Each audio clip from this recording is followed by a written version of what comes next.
तव कथामृतं तप्तजीवनं कविभिरीडितं कल्मषापहं श्रवणमङ्गलं श्रीमदाततं भुवि गृह्णन्ति ते भूरिदा जना। ॐ स्थापकाय च धर्मस्य सर्वधर्मस्वरूपिणे अवतारवरिष्ठाय रामकृष्णाय ते नमः। The Gospel of Sri Ramakrishna. Sunday, April 9, 1882.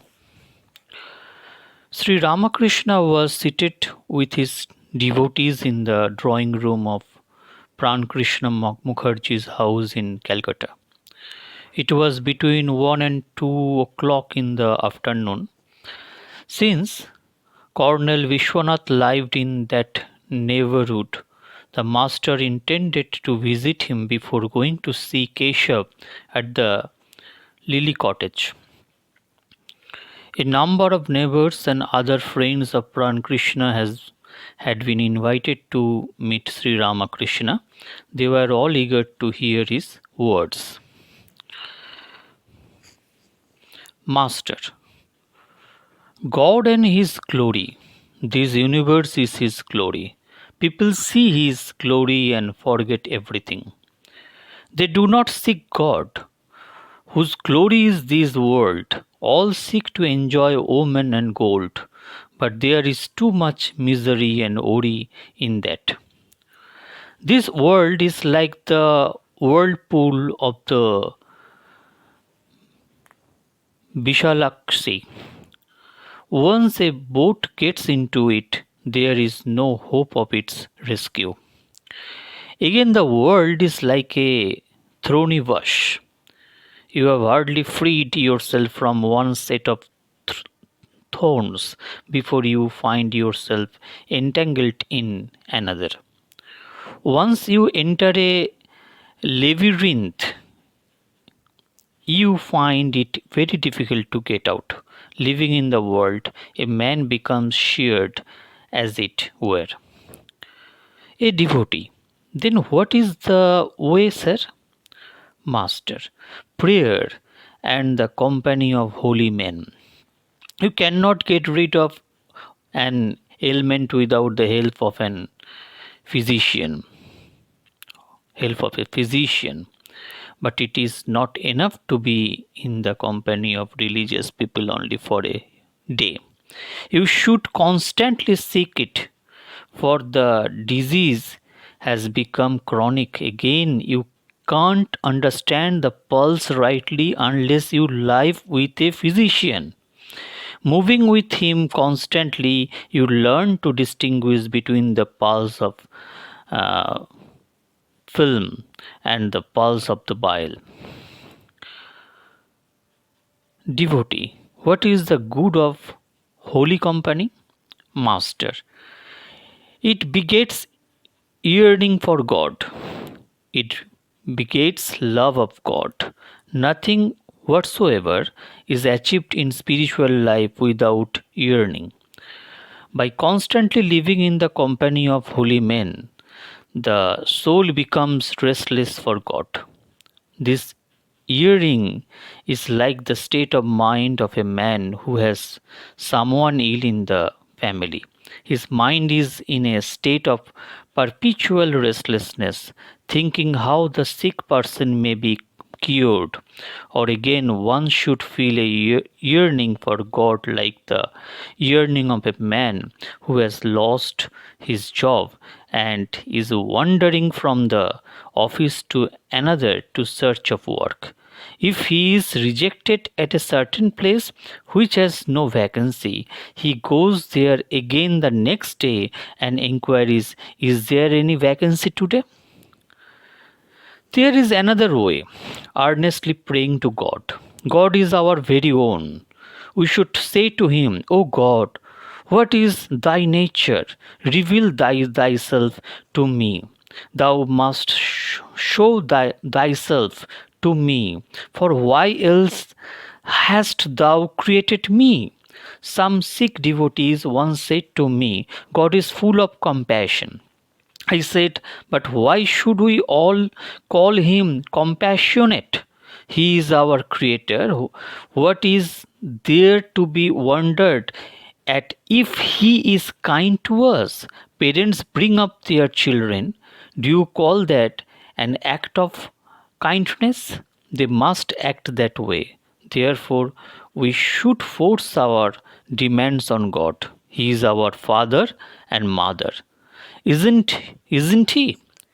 If the son demands his patrimony and gives up food and drink in order to enforce his demand, then the parents hand his share over to him 3 years before the legal time. Or when the child demands some peace from his mother and uh, pies from his mother and says over and over again, Mother, give me a couple of pies. I beg you on my knees. When the mother, seeing his earnestness and unable to bear it any more, tosses the money to him. There is another benefit from Holy Company. It helps one cultivate discrimination between the real and the unreal. God alone is the real, that is to say, the eternal substance, and the world is unreal, that is to say, transitory. As soon as a man finds his mind wandering away to the unreal, he should apply discrimination. The moment an elephant stretches out its trunk to eat a plantain tree to neighbor's garden, it gets a blow from the iron goad of the driver. A neighbor. Why does a man have sinful tendencies? Master. In God's creation, there are all sorts of things. He has created bad men as well as good men. It is He who gives us good tendencies, and it is He again who gives us evil tendencies. Never. In that case, we aren't responsible for our sinful actions, are we? Master, sin begets its own result. This is God's law. Wouldn't you burn your tongue if you chew a chili? In this youth Mathur led a rather first life, so he suffered from various diseases before his death. One may not realize this in youth. I have looked into the heart in the kitchen of the Kali temple when logs are being burnt. At first, the wet wood burns rather well. It doesn't seem then that it contains much moisture. But when the wood is sufficiently burnt, all the moisture runs back to one end. At last, water squirts from the fuel and puts out the fire. So one should be careful about anger, passion, and greed. Take, for instance, the case of Hanuman. In the fit of anger, he burnt Ceylon. At last, at last he remembered that Sita was living in the Ashoka grove. Then he began to tremble lest the fire should injure her. Never. Why has God created wicked people? Master. That is His will, His play. In His Maya there exists avidya as well as vidya. Darkness is needed too. It reveals all the more the glory of light. There is no doubt that anger, lust, and greed are evils. Why then has God created them? In order to create sense. A man becomes a saint by conquering the senses. Is there anything impossible for a man who has uh, subdued his passion?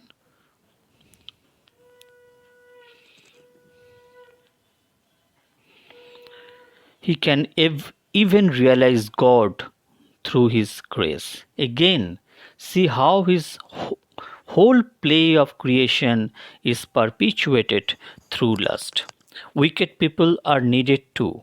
At one time, the tenants of an estate became unruly. The landlord had to send Golok Chaudhary, who was a ruffian.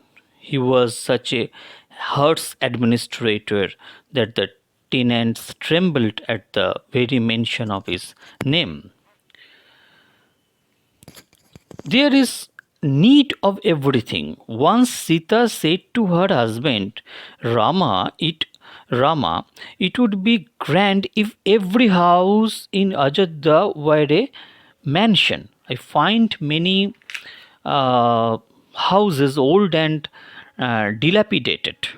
But my dear, said Rama, if all the houses were beautiful ones, what would the missions do? Laughter. God has created all kinds of things. He has created good trees and poisonous plants and weeds as well. Among the animals, there are good, bad, and all kinds of creatures tigers, lions, snakes, and so on. Never. Sir, is it ever possible to realize God while leading the life of a householder? Master. Certainly. But as I said just now, one must live in holy company and pray unceasingly. One should weep for God. When the impurities of the mind are thus washed away, one realizes God. The mind is like uh, a needle covered with mud, and God is like a magnet. The needle cannot be united with the magnet unless it is free from mud. Tears wash away the mud, which is nothing but lust, anger, greed, and other evil tendencies, and the inclination to worldly enjoyments as well. As soon as the mud is washed away, the magnet attracts the needle, that is to say, man realizes God. Only the pure is in heart see God. A fever patient has an excess of the watery element in his system. What can quinine do for him unless that is removed? Why shouldn't one realize God while living in the world? But as I said, one must live in the holy company. Pray to God, weeping for His grace, and now and then go into solitude. Unless the plants on a footpath are protected at first by fences, they were destroyed by cattle. Never. Then householders too will have the vision of God, wouldn't they? Master. Everybody will surely be liberated, but one should follow the instructions of the Guru. If one follows a devious path, one will suffer in trying to retrace one's steps. It takes a long time to achieve liberation. A man may fail to obtain it in his life. Perhaps he will realize God only after many births. Sages like Janaka performed worldly duties. They performed them, bearing God in their minds as a dancing girl dances, keeping jars or trays on her head. Haven't you seen how the women in northwest India walking, talking, and laughing while carrying water pitchers on their heads? Neighbors, you just refer to the instructions of the Guru.